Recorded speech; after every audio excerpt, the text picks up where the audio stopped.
Keighley probably don't get much worse than this. 6 points to 46 points. Glorious afternoon for rugby, but not a glorious result at all. No, I didn't see it coming really. So we've had 3 weeks off, and there's a little bit of that, and you can allow some of that rustiness and a few of the errors down to that, but 9 errors in their 20, 13 errors overall, 17 penalties conceded. That's before we even start going in the ins and out of the game. But we started off very well. The blueprint was there. For us, we rolled through the middle. We defended well, and obviously we're 6-0 up, and then we drop a ball over the line at 12-0. And I just think, as a group, we've got to be tougher mentally. That really affected the group, and we let in I think we went error, penalty, try, and it's 12-6, and I think we may have dropped the ball over the line again at 12-6. And then just some of the tries that we conceded, just switching off, not moving up. The try in half time was really poor from us. We've erred, and then we've come up with that. There's 30 seconds on the clock. We should be seeing that out defensively, so very disappointing.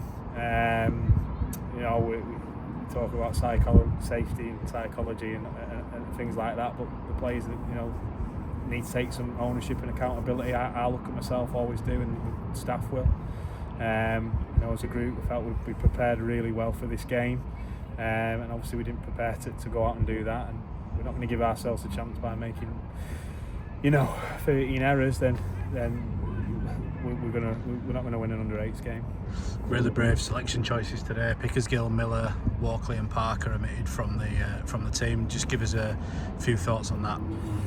Yeah, we're just trying to search for the right formula and the right combination, and some guys deserve to play off the back of how they train. Them guys have trained well, and put in the last 3 weeks, but thought we'd freshen it up. I don't think that was the reason why we got beat today.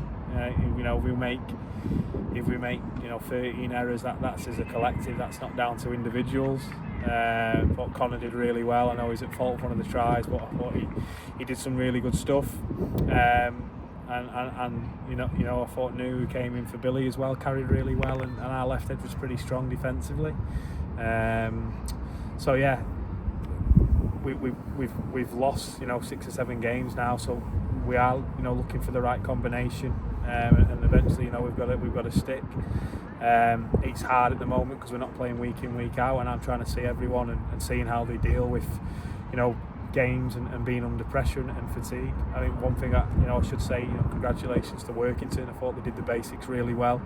Well coached side, well drilled side. You can see where they are. They're one of the best sides in the competition. They've recruited well, and they've got a toughness and steel about them that we could learn a lot off as well. I suppose the next question is, where do we go from here? Another week off, and then league leaders North Wales.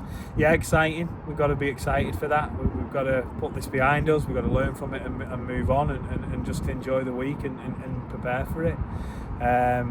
We've had a lot of home games back to back, and sometimes that can be a negative. It's probably our last home game, and then we go Newcastle, and then we have a break, so we can put all into it. It'd be good to get some consecutive games, and that next block gives us that, and then the Wembley break, and then we have a decent run of games as well. So just our next effort, or our next job or assignment, if you like, is coming in Tuesday and covering and reviewing this, and then we get some more quality time on the field Wednesday, Friday, and then we're into another game week. So